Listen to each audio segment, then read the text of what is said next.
With the addition of the new Montreal studio and the hiring of industry veterans from companies like Ubisoft and EA, CIG is set to truly begin adding depth to the Star Citizen universe. To train the team in the Star Citizen style of level design, this development team will start by adding depth to the Stanton System's points of interest, like Hurston's Lorville, ArcCorp's Area 18, Microtech's New Babbage, and soon the upcoming Crusader and its landing zone, Orison. While not giving away what their plans included, it is exciting that they will begin to add depth to the somewhat shallow content that is currently in-game.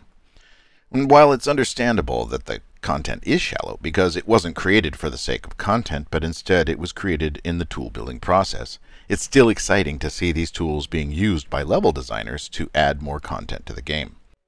The ultimate goal of this expansion of gameplay in the Stanton system, however, is to give these newly hired developers the experience with the toolset to begin building new star systems in earnest.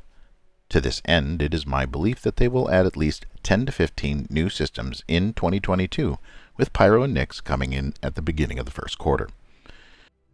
I've chosen systems that are either directly connected to Nyx, Pyro, or Stanton as my reference, leaving out Terra, as this system is likely to need a full studio's time for an entire quarter to properly build and fill in with missions and content.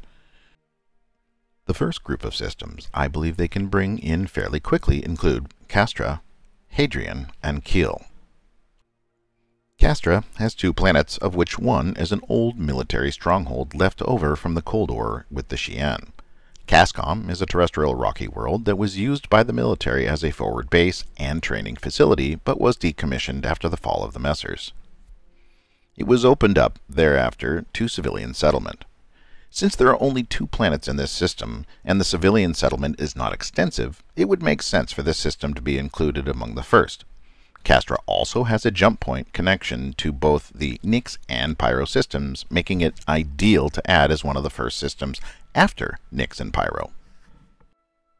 Hadrian also makes sense, as it has a jump point to both Castra and Pyro.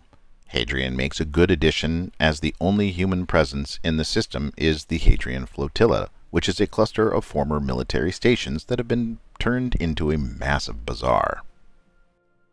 This is ideal for a myriad of bespoke trading and mining missions that traverse multiple systems. Hadrian's planets are all either gas giants or ice giants, making their creation rather simple if the cloud tech is working properly. Finally, the system that I would include in the second group would be Kiel. While this system has a terrestrial world with a fairly high population, it is a UEE system that could be considered fairly safe. While there is no connection directly to Stanton, it does provide some fairly safe trade routes from Castra through Hadrian to Kiel. That would be for the trader who maybe wasn't looking for a get-rich-quick route, like from Nyx or from Castra or Hadrian to Stanton, but instead something fairly safe through UEE-controlled space. My focus for systems that are being added during 2022 will also leave out all the systems that could potentially be in Squadron 42, like the Odin system, the Kellogg system, Tenga, Bremen, or Vega. But instead, I am including many systems that I would consider low-hanging fruit, as they are not hero systems like Stanton, Terra, Sol, etc., but instead are less populated, less terraformed worlds involved, and allow for the system builders to really cut their teeth on the systems with less assets in them. Systems like the Baker system with the Kovalex shipping hub, or Grizil with no planets at all but just a protoplanetary disk, are systems that I would include in this early grouping of systems. There is also the Teac system.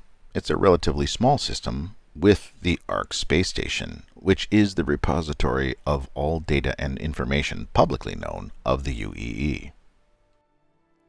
These are all what I would consider to be relatively quick additions using the comprehensive tool sets that have been built by CIG and put into use in the new studio. But all of these systems are relatively safe systems with a high presence of both UEE Navy and the Advocacy. For the criminally minded, I believe the addition of the Magnus system in the second round of systems added in the latter half of 2022 could expand the range of gameplay for those who are, say, more criminally minded. Not only is the Magnus system the home of Drake Interplanetary's shipyards, but due to the military moving its bases and operations to the Killian system, the system's economics had tanked, which resulted in high levels of criminal activity. While this is still a UEE system, it is likely to be considered a less safe system than other UEE-controlled systems I previously talked about. So, other than the jump point to Terra, 2 of the 3 Stanton System's known jump points would be active by this point, and expanding travel out from there becomes an easier task, while avoiding squadron spoiler systems and hero systems like Terra.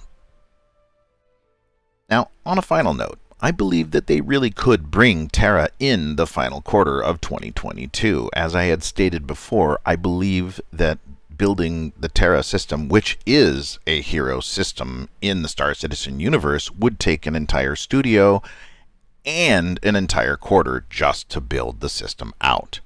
Now, that doesn't mean that this will happen or that it is a guaranteed system to come in 2022, but it definitely would round out all the jump points from Stanton so that you had no more connections that could or need to be made once you add in the Terra system.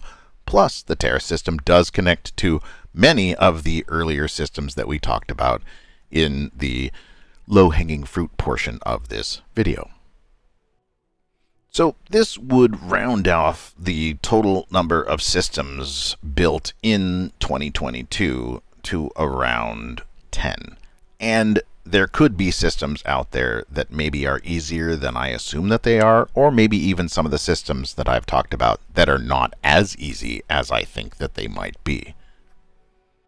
Keeping this all in mind, what this means is that if we truly get to 10 systems in the Star Citizen universe, and with the other teams at CIG working on all the gameplay mechanics that they're looking to bring in this year, 2021, and throughout next year, 2022, I believe we really will get to beta by the end of 2022 and or the beginning of 2023.